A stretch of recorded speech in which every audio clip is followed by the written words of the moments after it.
Hello everyone. Today's story is A Shade of Green. Author Riya Jetha, illustrator Saurav Sarkar, publisher Pratham Books. A level 4 story. Now let's get started with the story. As soon as Nayantara gets off the school bus, she knows something is wrong. The stagnant grey air weaves its way into her eyes, her nose, her mouth, her ears. "Ma, I'm home," says Nayantara. "Have you seen what it's like outside?" she says, gasping for breath. "It's the pollution," Ma says. "The air quality index is supposed to be between 50 and 100. Today it is 463. Schools are shut for the next few days and the government says we shouldn't leave the house." Nayantara and her friend Aliza aren't happy. They had planned to play football in the park. Looking at the grey-brown world outside the window, Nayantara tells Aliza that she misses the fresh air. "Me too," says Aliza.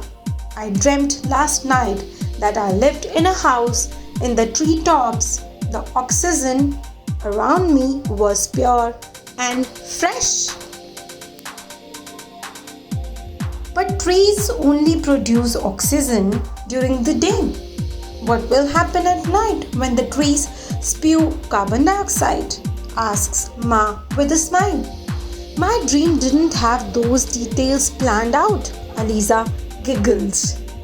"Aliza," Nayantara says suddenly, "let's invent an artificial leaf that only breathes out oxygen. That way, we will have an endless supply of fresh air." So that was the plan. Aliza imagines a forest full of artificial leaves pumping out fresh oxygen day and night for the world to breathe. "Invent our own leaf?" asks Aliza doubtfully. "Yes, a photosynthesis machine," says Nayantara. "A machine that takes in sunlight and carbon dioxide and gives out oxygen and also creates energy the way a plant does. It might actually work. What do you say, Ma?" Ma thinks about it for a minute. "It would be complicated, but it could work." The girls start writing down the details. Carbon dioxide plus water in the presence of sunlight gives glucose and oxygen. The plant splits water molecules to generate hydrogen and oxygen. Oxygen is released into the atmosphere while hydrogen combines with carbon dioxide within the plant. Glucose is created and used by the plant as food. The girls take Ma's help and begin researching on how to create leaves that spout oxygen day and night. An artificial leaf will need a catalyst that can use light energy from the sun to split water into oxygen and hydrogen, Ma says.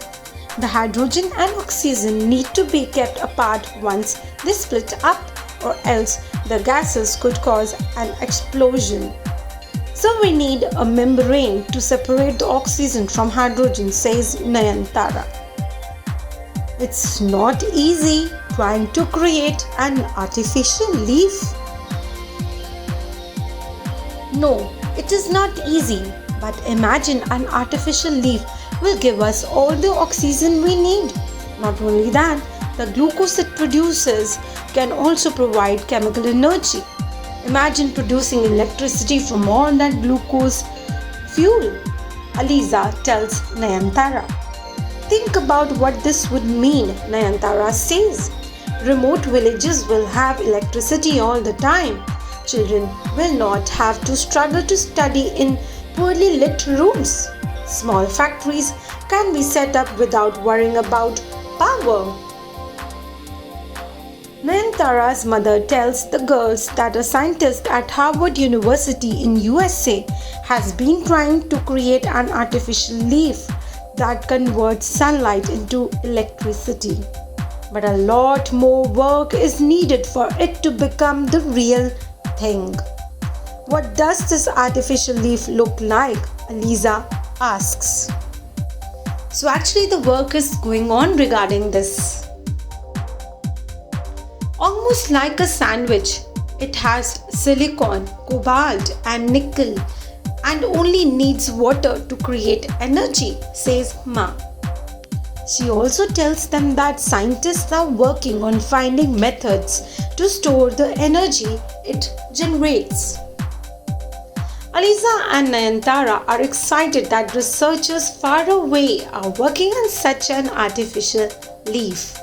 They picture a world full of such a technology where machines won't spew black smoke, air will not be heavy and thick, the skies will not be grey. Imagine a world without petrol pumps, Aliza says.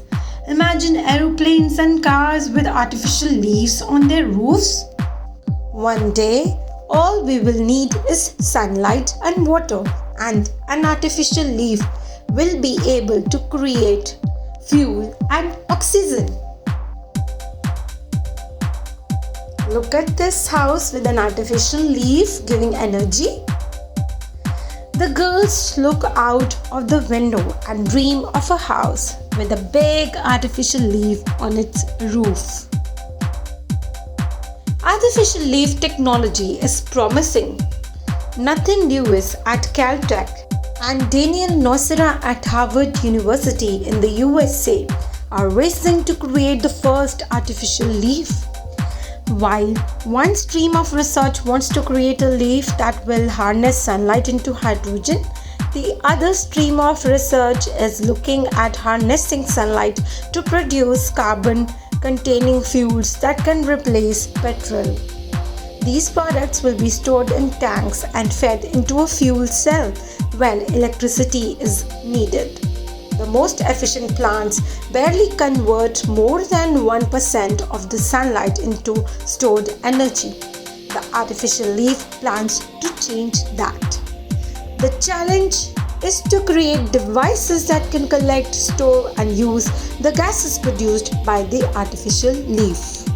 So that was all about this story. I hope you have got a lot of knowledge about the new technology, the artificial leaf.